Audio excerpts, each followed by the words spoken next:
Good evening, everybody. आप सबका स्वागत करता हूँ. Please be seated. अपने जगह पे बैठ जाए.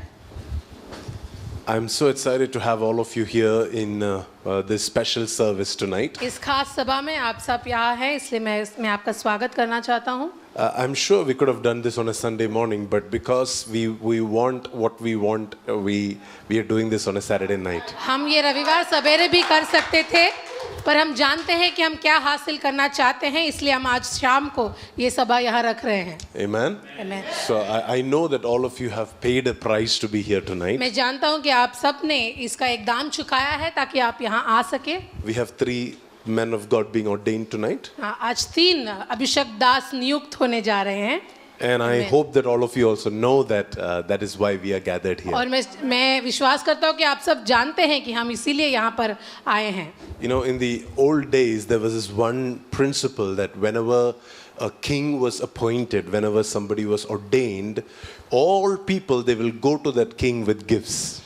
एक ऐसा समय पुराने समय में ऐसा होता था कि जब एक राजा को नियुक्त किया जाता था तो देश के सारे लोग उस महल में पहुंच जाते थे राजा के पास तोहफों के साथ. Not because the king needed your gifts, इसलिए नहीं कि राजा को उनकी तोहफों की जरूरत थी, but it was a way of honoring and admiring and adoring the anointing that has just fallen upon this man. लेकिन वो उनका एक तरीका था कि उस राजा के ऊपर जो अभिषेक जो नियुक्त आया है उसका आदर करे, उसका सम्मान करे, उसका त्योहार मनाए. So you coming here tonight is a sign of your honor, of that anointing that is going to come upon them. तो आप यहाँ जो आए हैं वो उसका चिन्ह है कि उन लोगों के ऊपर जो अभिषेक है उस अभिषेक का आप लोग आदर करते हैं. How are you going to honor them after tonight, and after tonight is also going to be a sign of the honor you have for the anointing. और आज के बाद आप इन 3 अभिषेक दासों का किस तरह आदर करते हैं वो ये भी दर्शाएगा कि आप अभिषेक को कितना मूल्यवान समझते हैं. In fact, one of the things I would encourage you to do is before you go tonight, I want you to just go and bless them in whatever way you can. और मैं चाहता हूं कि आप अगर हो सके तो आज घर जाने से पहले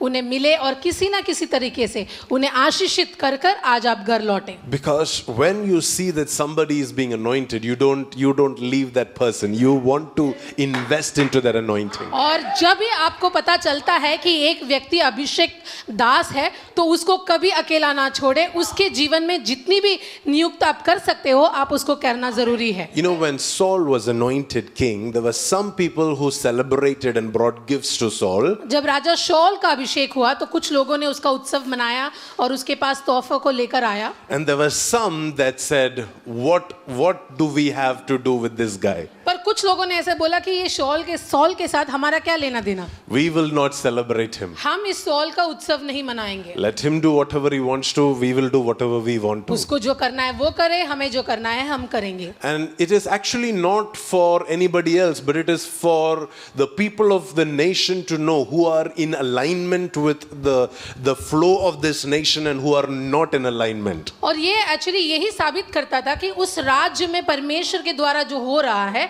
उसके साथ कितने लोग जुड़े हैं और कितने लोग नहीं जुड़े. And when somebody is exalted, when somebody is elevated, the ones that are on God's side, they will fall in line and they will begin to adore and admire and celebrate what God is doing. Amen. जब परमेश्वर किसी व्यक्ति को ऊंचा उठाता है और अगर हम परमेश्वर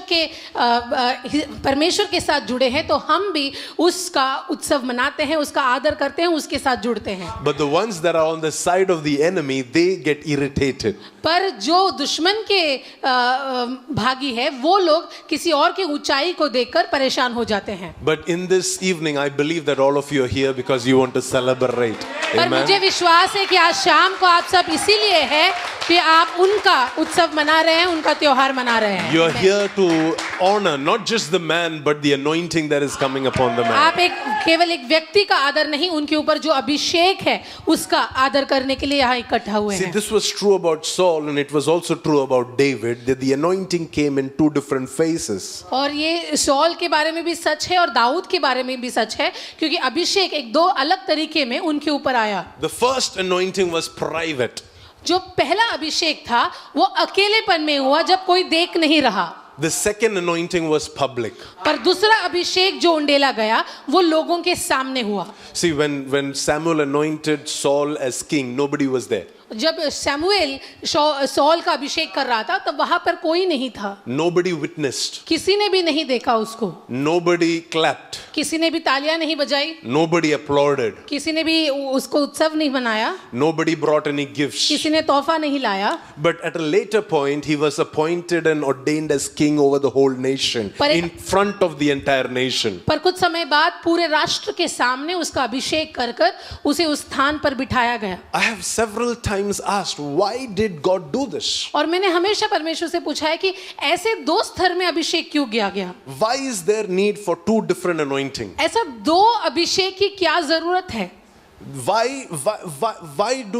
can't God just do one anointing and everybody knows and Saul also knows and one shot everything is done? परमेश्वर एक ही अभिषेक क्यों नहीं करता जिसमें सबको पता चल जाता है, सॉल को भी पता चल जाता है, फिर बाकी किसी चीज की जरूरत नहीं? But the more that you walk with God, the more you study these stories, you will understand that the reason God gave them two different anointing is to help them journey and prepare themselves for the carrying out of the responsibility that they had to carry after being anointed. और आप जितना परमेश्वर के साथ चलेंगे और वचन को पढ़ेंगे, आपको ये समझ में आएगा कि परमेश्वर उनको इस तरह अलग अलग स्तर पे इसके लिए अभिषेक करते हैं ताकि उनमें बढ़ोतरी आए और उनके ऊपर जो जिम्मेदारी है वो ठीक तरीके से कर पाए।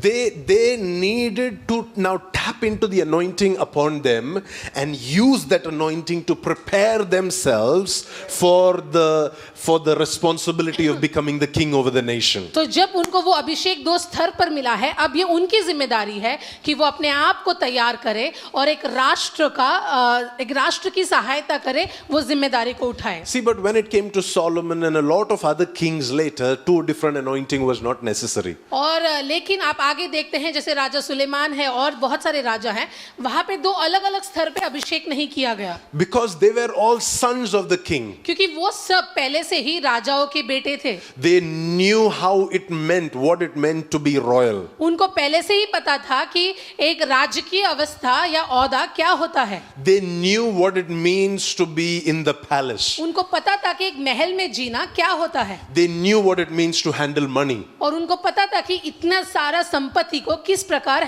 उसका कार्य किया जाए। From the time they were born into the house, they are being trained to become a king one day. जब से वो महल में पैदा होते हैं तब से उनको ट्रेन किया जाता है ताकि वो आगे जाके राजा बन पाए। But that was not the case for Saul. पर सॉल के जीवन में ऐसा नहीं था। That was not the case for David. और दाऊद के जीवन में भी वैसा नहीं था। Can we talk about David tonight? क्या हम आज दाऊद के बारे में सीखें? You know, David had to be anointed before only in the presence of his brothers by Samuel. और शमूएल ने सबसे पहले दाऊद का अभिषेक उसके भाइयों के सामने किया। And then when we read in 2 Samuel chapter 5, we see that all the elders of Israel came together, poured oil upon David and again anointed him as king over the whole और nation. दूसरे शमूएल के 5वें अध्याय में हम इस प्रकार पढ़ते हैं कि नगर के सारे बड़े लोगों ने मिलकर तेल के साथ दाऊद का एक और बार अभिषेक किया। So there was a long period from the first anointing to the second anointing. तो दाऊद के उस पहले अभिषेक में और इस दूसरे अभिषेक में बहुत साल का अंतर था। And David had to go through this process of evolving and changing and using the anointing that was upon his और life. इस समय के बीच में दाऊद को उस अभिषेक का इस्तेमाल करना था, अपने आप को बदलना था और उस अभिषेक का इस्तेमाल कर कर जीतना सीखना था। The sad story of many Christians is that they don't use the anointing that is upon their lives. मसीह लोगों की सबसे उदास बात यह है कि उनकी जिंदगी में जो अभिषेक होता है उस अभिषेक का इस्तेमाल वो लोग नहीं करते। Every time you come to church, every time somebody speaks a word over you, every time somebody lays hands over you, every time there is an impartation, there is a fresh anointing that is released over your life. और हमेशा जब भी कलीसिया में कोई प्रचार करता है, आपके ऊपर हाथ रखता है, आपके लिए प्रार्थना करता है, ये जानना जरूरी है कि आपके ऊपर एक ताजा अभिषेक उंडेला जा रहा है। But what do we do with that anointing? पर हम उस अभिषेक का क्या करते हैं? What do we do with the oil that has been imparted into our हमारे life? ऊपर जो अभिषेक का तेल उंडेला जा रहा है उसका हम क्या करते हैं? You know, when we talk about David, this is where David stands out for और me. यही दाऊद की खासियत हम देख सकते हैं। Let me take you to the book of 1 Samuel chapter 16 and verse 18. पहला शमूएल उसका 16वां अध्याय उसका 18वां आयत हम पढ़ेंगे। The Bible talks about the introduction of David to the king of the nation. और वहां पे दाऊद के बारे में सबसे पहले उस राज्य के राजा को बताया जा रहा था। See, if we go back to verse 13, we see that Samuel just poured oil upon David and anointed him to be the king. 13वें आयत में हम देखते हैं कि शमूएल ने तेल को उंडेल कर अभिषेक किया दाऊद का कि वो राजा बने। And as soon as he was anointed, the Spirit of God came upon David and took control of his life. और जैसे ही उसका अभिषेक किया, परमेश्वर की आत्मा दाऊद के ऊपर आ गई और दाऊद की जिंदगी के ऊपर कब्जा करने लगी। But the thing is, the same thing that happened to David also happened to Saul. और ये दाऊद के साथ अब जो हो रहा है, ये शौल के साथ भी पहले हो चुका था। But it did not do much use. He didn't take advantage of that anointing. पर उस जो अभिषेक शौल के ऊपर आया था, उसका फायदा शौल ने नहीं उठाया। But there was another man by the name David who took advantage of that पर anointing. दाऊद ने उस अभिषेक का फायदा उठाया। The Bible says in verse 18, 18वें आयत में बाइबल इस प्रकार कहता है, one of the servants said to Saul तब एक जवान ने शौल को इस प्रकार उत्तर दिया that one of Jesse's sons from Bethlehem is a talented harp player. कि मैंने बेतलेहमी ईशे के एक पुत्र को देखा है जो वीणा बजाना जानता है। Not only that, केवल वो ही नहीं, he is a brave warrior वो एक वीर योद्धा है and he is a man of war और वो युद्ध लड़ सकता है and he has good judgment और वो बुद्धिमान है and he is also a fine looking young man और गुण रूप में भी सुंदर है and the Lord is with him. और परमेश्वर यहोवा उसके साथ है। Do you see what has happened, the transformation that has happened over David's life? आप यहाँ देख सकते हैं कि दाऊद के ऊपर अभिषेक आने के बाद उसकी जिंदगी में क्या रूपांतर आया है। See, he doesn't need any of this to be a shepherd. देखिए, चरवाहा बनने के लिए ये सारे गुण की जरूरत है ही नहीं।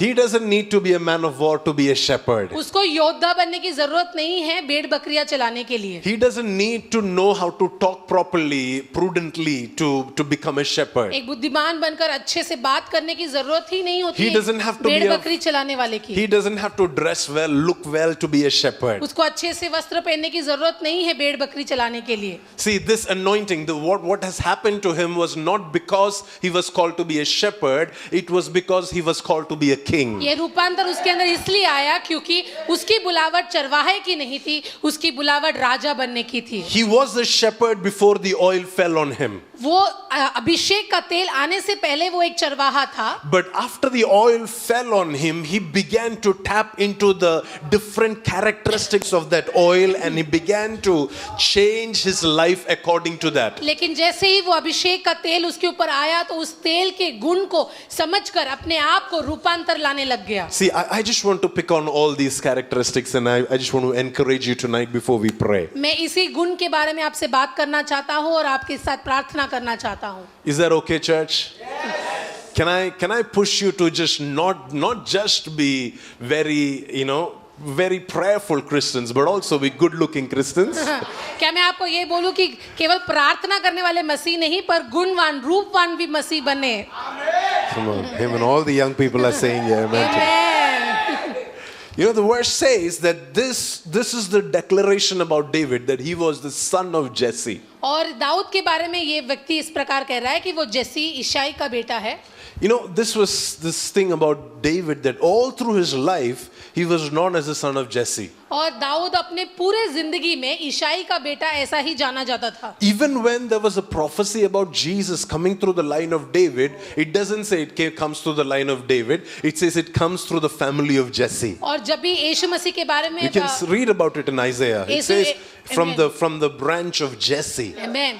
इसलिए जब यीशु मसीह के बारे में नबूवत किया जाता है तो इस प्रकार नहीं कहता कि दाऊद के परिवार से, पर इस प्रकार से कहता है कि ईशाई के परिवार से आने वाला है वो मसीहा। Even though God was about to use David single-handedly to do the greatest thing, make history in the nation of Israel, he was always known as Jesse's son. और इसके बावजूद कि इतिहास रचने वाला दाऊद था, बड़े कामों को करने वाला दाऊद था, पर वो हमेशा से ईशाई का बेटा ही कहलाता था। And there is something so special about having a father that he can submit to, he can receive instructions from, he can receive help and understanding from. और देखिए ये कितनी खुशनसीबी की बात है कि दाऊद के पास ऐसा एक पिता था जिसके सामने वो समर्पित कर सकता था, जिसे मदद मांग सकता था, जिसके आदेश को सुन सकता था। See, it's not like Jesse is perfect. ऐसा नहीं कि ये ईशाई एकदम सिद्ध व्यक्ति था। The thing is, there was one season of his life when Jesse ignored David. क्योंकि ईशाई के भी जिंदगी में ऐसा एक समय था जब ईशाई ने दाऊद को पूरी तरह से नकारा था। He didn't invite David for the special meals or the festivals in the house. खास मौकों पर दाऊद को ईशाई बुलाता ही नहीं। And yet, even though this man was not celebrated by Jesse, the Bible always calls David as Jesse's son. इसके बावजूद कि ईशाई कभी अपने बेटे का उत्सव नहीं मना था, फिर भी बाइबल दाऊद को ईशाई का ही बेटा बुला था। And even, if you read all the stories of how David went into battle and all of that, it was in obedience to Jesse's instruction. और आप देखते हैं कि जैसे दाऊद जाता है युद्ध करने गोलियत के पास, तभी भी आप देखते हैं कि ईशाई ने ही उसे भेजा था उस जगह पर। It was not David's idea. वो दाऊद का आइडिया नहीं था। It was Jesse's instruction that he was following to be able to go into the war. ये ईशाई ने ही बोला था उसको कि इस युद्ध में तुझे जाना है। It was Jesse who gave him the directions to the place where he will now become the next hero and warrior of the nation. ईशाई ने ही उसको वो रास्ता दिखाया था ऐसे जगह पे जहां वो इजराइल का अगला बड़ा योद्धा बनने वाला था। See, in this oil that flows upon your life, there is a grace that you have to be able to submit, to be able to obey, to be able to understand the value of a spiritual father. आमेन। ये जो अभिषेक तेल उंडेलता है आपके ऊपर, उसमें एक ऐसी कृपा है जो आपको समझ में आएगी कि एक आत्मिक पिता और उनके पास से आने वाले निर्देशन कितने महबूल्य होते हैं, कितने मूल्यवान होते हैं। As much as Samuel was a prophet, Samuel जो एक परमेश्वर का नबी था, God did not send him to the wilderness where David was sitting. और जहां दाऊद अकेले बैठा था वीरान जगह में, वहां पे शमूएल को नहीं भेजा। Where did God send him? शमूएल को कहां भेजा? To Jesse's house. ईशाई के घर में भेजा। Jesse's house, that is where he got anointed. ईशाई के घर में, अपने पिता के घर में ही उसका अभिषेक हुआ दाऊद का। As much as God wanted to anoint and lift him up, God wouldn't do that without the permission and the blessing of his father. और जितना परमेश्वर चाहता था कि उस दाऊद का अभिषेक हो, परमेश्वर ने वो ईशाई के हाँ कहने के बगैर वो काम को नहीं किया। So can I say this, that you will need to pursue the pleasure of your spiritual father, the pleasure of your man of God, in order for this anointing to work for you. आपके जो परमेश्वर के दास है, आपके जो आत्मिक पिता है, उनके सिद्धांतों के पीछे चलना ये बहुत जरूरी है अगर आपका अभिषेक कार्य करना है तो। See, it says that not only was he a son of Jesse, but he was also from Bethlehem. और यहाँ पे लिखा है कि वो केवल ईशाई का बेटा नहीं, पर वो बेथलेहेम नगर से आता था। He had not just submitted to his father, he was in close proximity with his father. वो केवल अपने पिता के सामने अधीन नहीं था, पर वो उसी जगह के करीब था जहां उसका पिता था। He was always known as David of Bethlehem. वो हमेशा से बेथलेहेम का दाऊद करके जाना जाता था। In fact, that was one of the reasons why people didn't believe that Jesus is the son of David, because Jesus was not from Bethlehem, they thought. और एक कारण ये भी था कि यीशु को लोग नहीं मानते थे क्योंकि यीशु बेथलेहेम से नहीं था और दाऊद हमेशा से बेथलेहेम का जाना जाता था। Because Jesus was called Jesus of Nazareth and David was called David of Bethlehem. क्योंकि यीशु को हमेशा नाजरीन करके जाना जाता था और दाऊद को हमेशा बेथलेहेम के नाम से जाना जाता See, था। there are many who will want to align to a spiritual father but will not be in close proximity with the spiritual father. ऐसे बहुत लोग हैं जो आत्मिक पिता का इच्छा रखते हैं पर उस पिता के साथ जुड़ते नहीं, उसके करीबी में नहीं रहते। They don't want to be in Bethlehem. वो उस बेथलेहेम में नहीं रहना चाहते। They still want to be in Egypt. वो मिस्र में रहना चाहते हैं। They still want to be in Moab. उनको अभी भी मोआब में रहना है। They feel that, Pastor, organizationally let us be different. My organization is my organization. Your organization is your organization. ये जो हम ऑर्गेनाइजेशन चलाते हैं, पास्टर, हम एक काम करते हैं, ये अलग अलग रखते हैं, आपका जो संविधान है वहां रहने दो, मेरा जो संविधान है वो यहाँ रहने दो. But your location where you serve God is as important as the man of God that you serve under. आप जिस व्यक्ति के अधीन में परमेश्वर की सेवा करते हो वो उतना ही महत्वपूर्ण है जितना कि आप कहां से उसकी सेवा करते हो. The place that God has planted you in, the house, the church, the community, the stream, the river that you are part of, that is as important as the man of God that God has given आप you. किस कलीसिया के भाग हो, आपको किस जगह परमेश्वर ने रखा है, आप कहां किस परिवार के हिस्से हो, वो उतना ही महत्वपूर्ण है जितना कि आपका परमेश्वर का दास कौन है. Because if you're going to submit to Jesse, but you're going to live in somebody else's house, you're going to live in someone else's territory, no matter how much you want to live like Jesse, you're going to be drained. The anointing upon your life is going to be drained all through your life. ये हो सकता है कि आप बोले मुझे जेसी का बेटा बनना है, पर अगर आप उस बेथलेहेम में निवास नहीं करते, आप कहीं और निवास करते हो, तो जो अभिषेक आपके अंदर है वो उस आप से छीना जाएगा, वो आपसे चला जाएगा. We know the story of Naomi and Elimelech and Ruth and Orpah and their family, how they lost their entire inheritance just because they separated themselves from Bethlehem. हम नाओमी और एलिमेलेक के बारे में जानते हैं कि जिन्होंने अपनी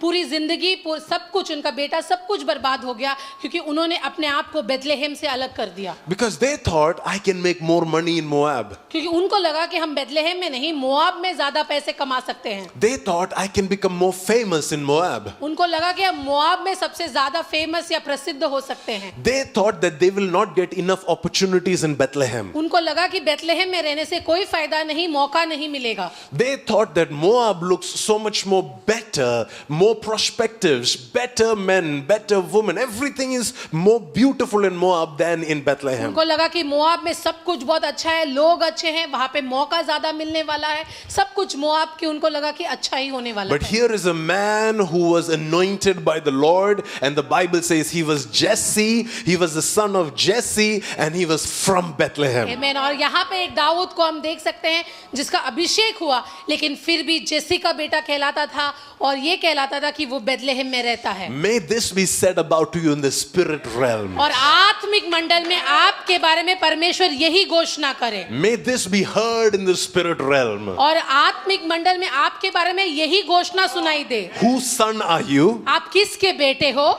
And where do you call home? और आप किस जगह को अपना घर, अपना परिवार कहते हो. Which place is the place you're rooted and located in? आप कौन से जगह पर आपने अपनी नींव की स्थापना की है. Jesus, son of David, यीशु दाऊद का पुत्र and Jesus of Nazareth. और नाजरीन यीशु. Jesus, son of David, Dawood का पुत्र यीशु and Jesus of Nazareth. या नसरीन यीशु. Both of that became common titles for Jesus. और ये यीशु के बारे में लोग कहते थे ऐसे दोनों बात. Even today when we pray, we say Jesus, son of David. और अभी भी हम जब प्रार्थना करते हैं तो हम बोलते हैं कि दाऊद के पुत्र यीशु मसीह. Even today we say Jesus of Nazareth. अभी भी हम बोलते हैं कि नाजरीन का यीशु.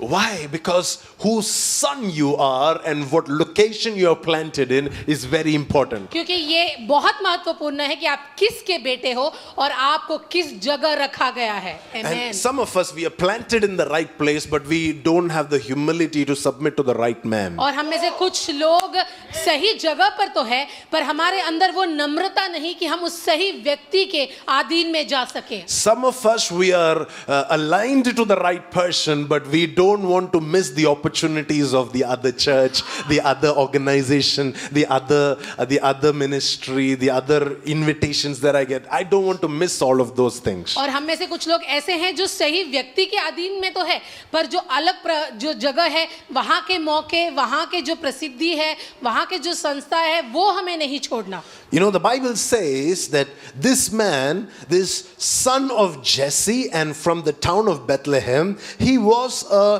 talented harp player. और वहाँ पे ऐसे लिखा है, जेसी का बेटा जो बेथलेहेम से था, वो बहुत अच्छी तरह से वीणा बजाता था. Who taught him?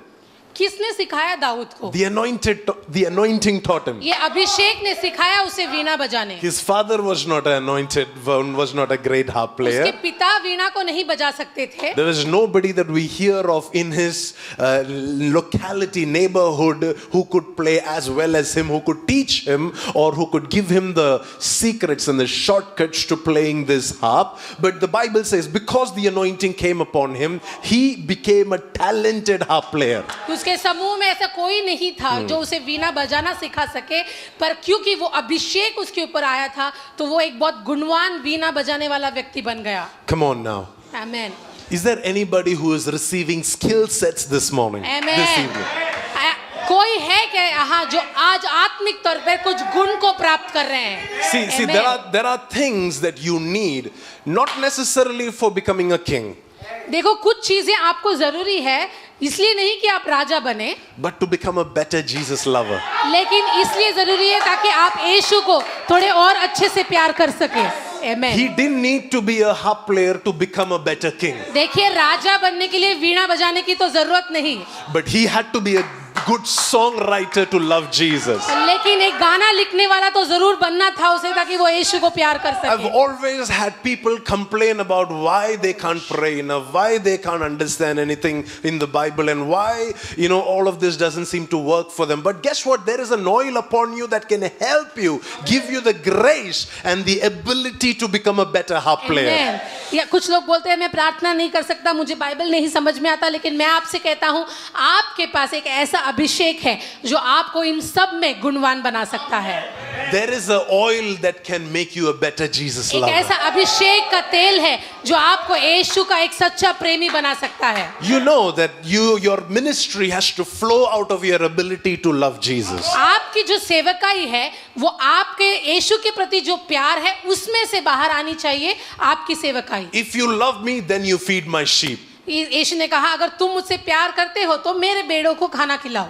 If you don't love me, then don't feed my sheep. अगर मुझसे प्यार नहीं तो मेरे भेड़ों को खाना मत खिलाना। Don't feed my sheep hoping that eventually you will also. That is an expression of love for me. No, that's और not आप how ये it मत is. सोचो कि मेरे भेड़ों को खाना खिलाने की वजह से मैं ये सोचूंगा कि तुम मुझसे प्यार करते हो। No. It has to be the other way around. नहीं, ये उल्टा होना चाहिए। You first love me. तुम पहले मुझसे प्यार करो, You first abide in me. पहले मेरे अंदर रहने को सीखो, Let me abide in you. मुझे अपने अंदर रखो, Then together we will bear fruit. फिर एक साथ हम फल की उपज को करेंगे। आमेन। Together we will bring forth results. और एक साथ हम नतीजे को बाहर लेकर आएंगे, Together we will rule a nation.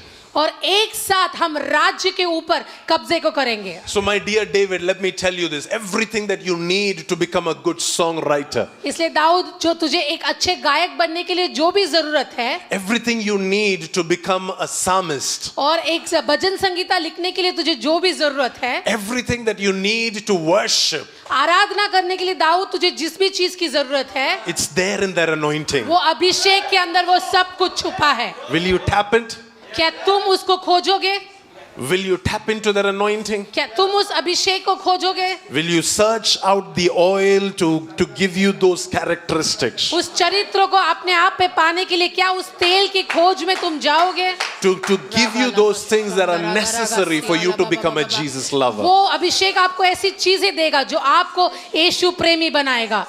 The Bible says, not only was a talented harp player, और बाइबल कहता है वो केवल वीणा नहीं बजाता, he was a brave man and a warrior. वो एक योद्धा था, इस प्रकार वचन कहता है। He was a brave man. वो एक योद्धा था, He was a courageous man. वो हिम्मत वाला था, He was a man who was not afraid of anything. वो ऐसा व्यक्ति था जिसको किसी से डर नहीं लगता। At one point, there was a lion there was a bear and a lion that came against his sheep. एक बार उसके भेड़ के सामने एक शेर और एक भालू आ गया था। What did David do?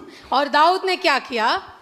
He went and took charge of the situation and rescued his sheep from the lion and the bear. उसने जाकर उस शेर से, उस भालू से अपने भेड़ बकरियों को बचा लिया। Now, if you ask me, that is not good shepherding. और अगर आप मुझसे पूछो तो एक अच्छा चरवाहा कभी ये नहीं करता, Because good shepherding is saying, okay, wait, if I lose my life, all the 99 is going to be in the wilderness without a shepherd. I better let this one go and take care of the 99. वो अच्छा चरवाहा ये बोलेगा कि देखो अगर मैं मर गया तो ये शेर ये पूरे भेड़ बकरी को लेकर जाएगा, इसलिए उसको एक लेकर जाने दो, बाकी तो भेड़ मेरे पास है। I will protect the 99. मैं बाकी जो 99 भेड़ है मैं दे उसकी सुरक्षा करता हूँ। I will take them to a place where the lion cannot come. मैं उस भेड़ बकरी को ऐसे जगह लेके जाता हूँ जहाँ शेर नहीं आएगा। That is common sense, no? और यही एक बुद्धि की बात है, That is normal logic. और ये साधारण रीति में यही लोग करते हैं। But this church is going to defy logic. और लेकिन ये कलीसिया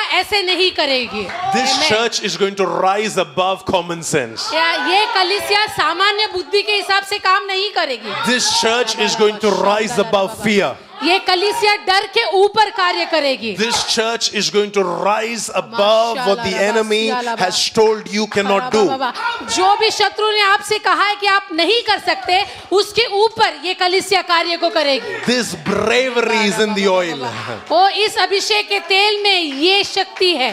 This bravery, this courage is there in the oil. इस अभिषेक के तेल में ये हिम्मत है। You know, Saul also got the same oil, सॉल को भी यही अभिषेक का तेल मिला था, but he didn't become brave. पर वो हिम्मत वाला नहीं बन पाया। But he wasn't brave when Goliath showed up. Goliath जब आ गया तो वो डर गया, He wasn't brave when he was faced with difficult और circumstances. जब परेशानियां आई तो वो हिम्मत नहीं दिखा पाया। Saul had the same oil, और लेकिन सॉल के ऊपर भी यही अभिषेक था, यही तेल था, but he didn't tap into it. पर वो उसका फायदा नहीं उठा पाया। He missed the anointing that was on the inside of him. उसके अंदर जो अभिषेक था वो उसे छूट गया। But this church is not going to miss it. पर ये कलीसिया से वो अभिषेक नहीं छूटेगा। You know why am I teaching you this? मैं आपसे ये क्यों बांट रहा हूँ? Many of you are already privately anointed. आप में से कई लोग एकांत में आपका अभिषेक हो चुका है। But Amen. there is a day when God is going to acknowledge you in front of people. और एक ऐसा समय आएगा जब समाज के सामने परमेश्वर आपका अभिषेक करेगा। There is a day when you are going to be known in your realms, in your fields, in your universities, in your corporates. You will be known. एक ऐसा समय आएगा जब आपके परिवार में, आपके समाज में, आप काम करने वाले जगह पे ये समझ जाएंगे कि आप एक अभिषिक्त व्यक्ति है।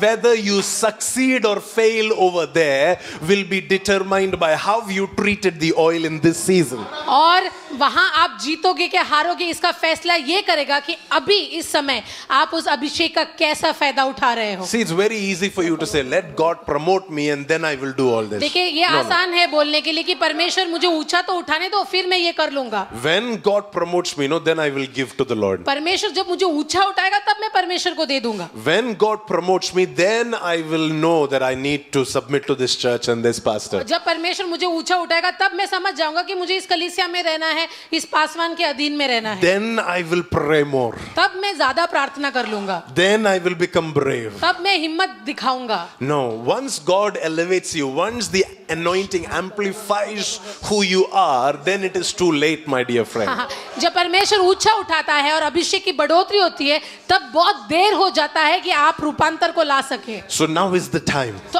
अभी आपका समय है। Look at your neighbor and say, now is the time आपके to पड़ोसी change. को देखो, बोलो रूपांतर का समय है। It's Now time is to the change. time to tap into that oil. ये उस तेल को पकड़ने की समय है। The Bible says not only was he a brave warrior, he was a man of war. और वो केवल योद्धा ही नहीं पर युद्ध लड़ने में क्षमता थी उसकी। A warrior. एक योद्धा, A man who is not going to turn back from battle. एक ऐसा व्यक्ति जो युद्ध से पीछे नहीं हटेगा। Anybody in this place like that? इस जगह पे क्या ऐसा कोई व्यक्ति है? If there is no, then the Lord is showing this to you just so you can catch it. और अगर आप ऐसे नहीं हो, परमेश्वर आज आपसे ये बोल रहा है इसलिए ताकि आप ऐसे व्यक्ति बनो। You know, Nehemiah said this, can a man like me run away? नेहमाया ने इस प्रकार कहा कि क्या मेरे जैसा एक व्यक्ति भाग सकता है? Can a man like me turn back in the face of crisis? क्या मेरे जैसा एक व्यक्ति परेशानी के समय दौड़ सकता है? You know, Goliath was not David's battle. देखिए गोलायत जो था वो दाऊद का युद्ध नहीं था।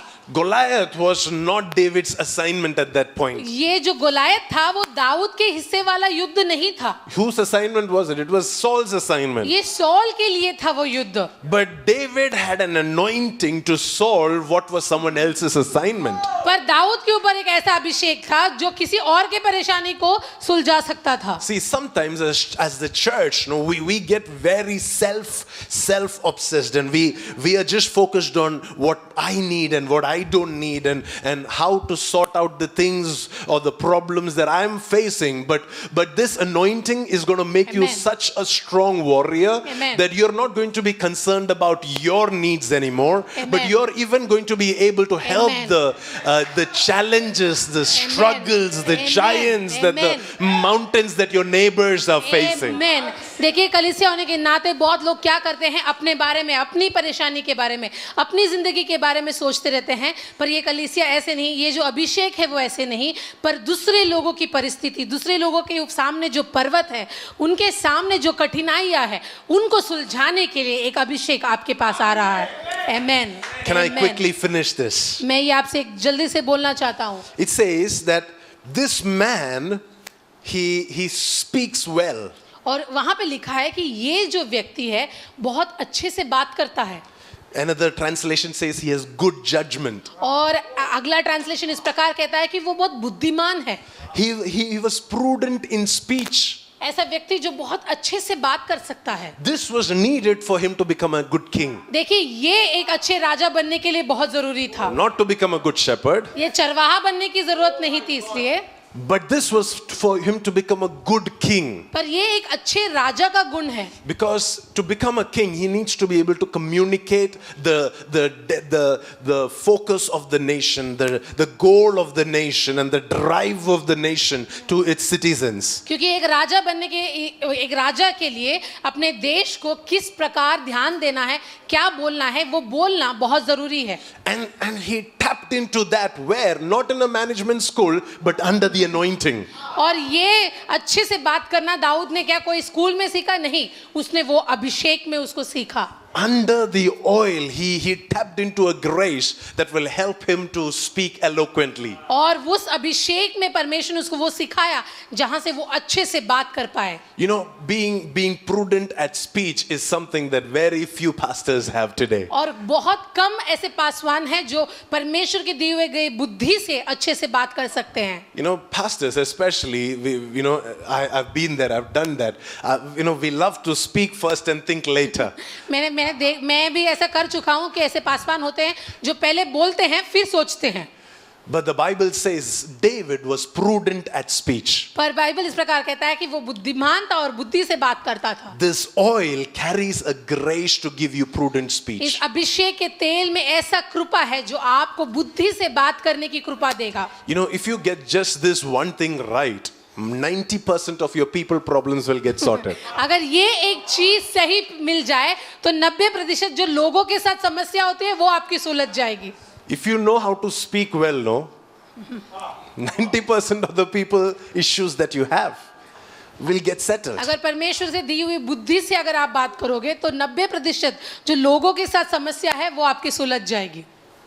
Are you ready for the next one? क्या आप तैयार हैं अगले बात के लिए? It says that he was a fine looking man. और यहाँ पे लिखा है कि वो दिखने में काफी अच्छा था, रूपवान था. But wasn't he a shepherd? पर वो तो एक चरवाहा था ना. Didn't he live in the wild? वो जंगल में रहता था.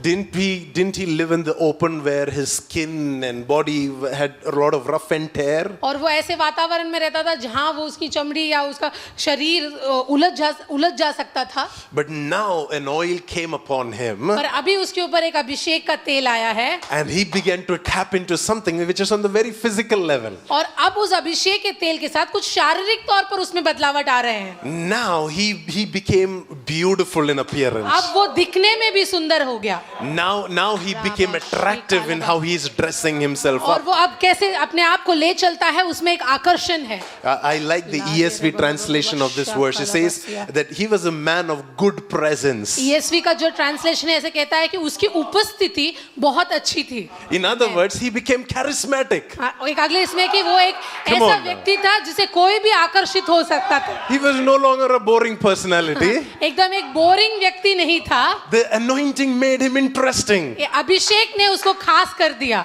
His Amen. personality changed उसका- under that anointing. उस अभिषेक के अंदर उसका व्यक्तित्व ही बदल गया. I know that many of us, we say, oh, but this is my personality. My personality is that I don't do these things. I'll just serve from behind the screen. But do you know that when the anointing comes upon you, you can tap into things that are not naturally in your DNA? कुछ लोग बोलते हैं कि pastor मैं तो ऐसा हूँ, मेरा व्यक्तित्व में कोई बदलावट नहीं, मैं यही मेरी सीमा है. पर क्या आप जानते हैं कि अभिषेक में आप वो सब कर सकते हैं जो शारीरिक तौर पर आपके पास पहले था ही नहीं. The Amen. Bible says that this man became a man of good presence. और यहाँ पे लिखा है कि ऐसा व्यक्ति बन गया जिसकी उपस्थिति ही खास बन गई. When he would walk into a room, everybody would know it. कि अगर वो एक कमरे में जाता तो सबको पता चल जाता कि दाऊद आ गया है. When he would open up his mouth, everybody would know it. अगर वो अपना मुंह खोलकर बोले कुछ तो सब उसी के पास अपने ध्यान को रखेंगे. He became a man who would begin to command the room as soon as he entered in. और वो ऐसा व्यक्ति बन गया कि अगर वो कोई कमरे में पहुंचता तो वहां का सेनापति या वहां का नायक वो ही बनता. In Amen. fact, the Bible says when he won one victory for the nation of Israel, the balance of the nation shifted towards David. और ऐसे लिखा है कि जैसे ही वो एक युद्ध गोलियात का दाऊद जीत गया, पूरा राष्ट्र ही दाऊद के पास आ गया, उसके साइड में आ गया. Because they were singing more praises for David than for Saul. वो दाऊद के गुण गाने लगे, सॉल के बारे में कुछ भी नहीं बोलने लगे. It was not because David was naturally talented. इसलिए नहीं कि वो नेचुरली या शारीरिक तौर पर गुणवान व्यक्ति था. Between his first and second anointing, he did something with this anointing. और उसके पहले अभिषेक और उसके दूसरे अभिषेक के बीच में उसने उस अभिषेक से कुछ तो किया. The Bible finishes with this statement that says the Lord is with him. और उस वाक्य के आखिर में ऐसे लिखा है कि यहोवा उसके साथ था. Guess what? The Lord was originally with Saul. देखिए पहले यहोवा राजा सॉल के साथ था. See, this was something that was available. You know, when the anointing comes upon you, God is going to be with you. देखिए जब अभिषेक आपके ऊपर आता है तो परमेश्वर आपके साथ रहेगा, वो तो है ही बात. This is a spiritual element to एक this. आत्मिक रहस्य है.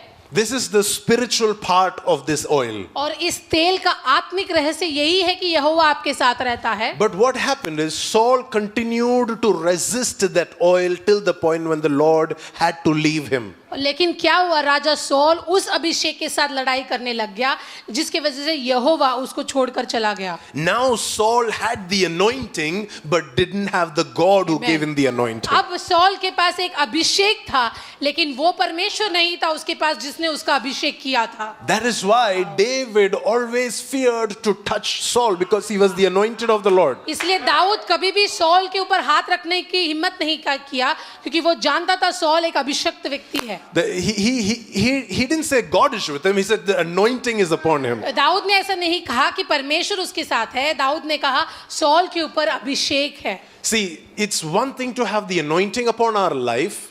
एक बात है कि हमारे जीवन में अभिषेक है. It's another thing to tap into the presence of God upon our और life. दूसरा बात यह है कि जो परमेश्वर की उपस्थिति है उसको समझे और उसको अनुभव करे. You know, this is my heart for all the three men of God who is getting ordained tonight. आज जो 3 लोग आज नियुक्त हो रहे हैं, मेरे दिल की इच्छा यही है That more than anything else, that you would crave for God's presence. कि सबसे ज्यादा आप परमेश्वर की उपस्थिति के लिए मांग रखें, उसकी इच्छा रखें. You know, my father said something this morning which stayed with me for the whole day. मेरे आत्मिक पिता ने कुछ कहा आज सवेरे जो आज पूरे दिन मैं सोच रहा था. He said that Jesus had a natural craving for food after 40 days of fasting. कि 40 दिन के उपवास के बाद यीशु मसीह को शारीरिक तौर पर भूख तो लगी रही थी.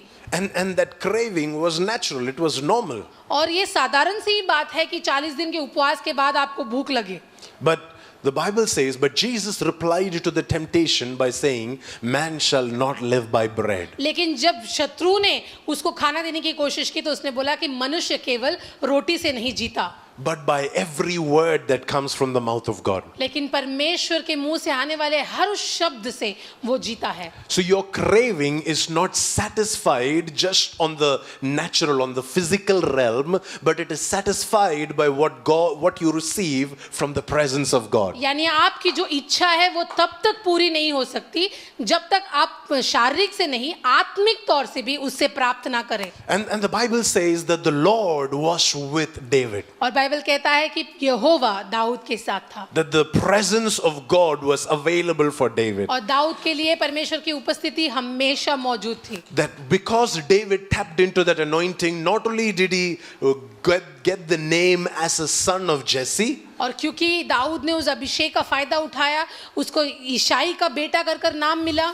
and not only did he became known as the man of Bethlehem, उसको बेथलेहेम का नागरिक कर नाम मिला. not only did he become a great talented harp player, वो एक वीणा बजाने वाले का एक अच्छा विसिद्ध व्यक्ति बना. not only did he become a brave man and a man of war, वो एक युद्ध करने वाला योद्धा बना. not only did he have good judgment and use prudent speech, वो बुद्धिमान बना जिससे वो अच्छी बातें कर सकता है. not only did he become a fine looking young man with great presence wherever he went, अच्छा रूपवान गुणवान व्यक्ति बना कि जहां भी जाता उसकी उपस्थिति लोगों को महसूस होती. but now he also had this on his side, that his cravings were being met by God's presence. पर अभी ये एक और बात थी कि उसकी सारी इच्छाएं परमेश्वर की उपस्थिति के द्वारा उसकी जिंदगी में पूरी हो रही थी. Because the Amen. Lord was with him. क्योंकि यहोवा उसके साथ था. And that is why he could sing this song, the Lord is my shepherd, I shall not want. इसीलिए उसने कहा कि यीशु मेरा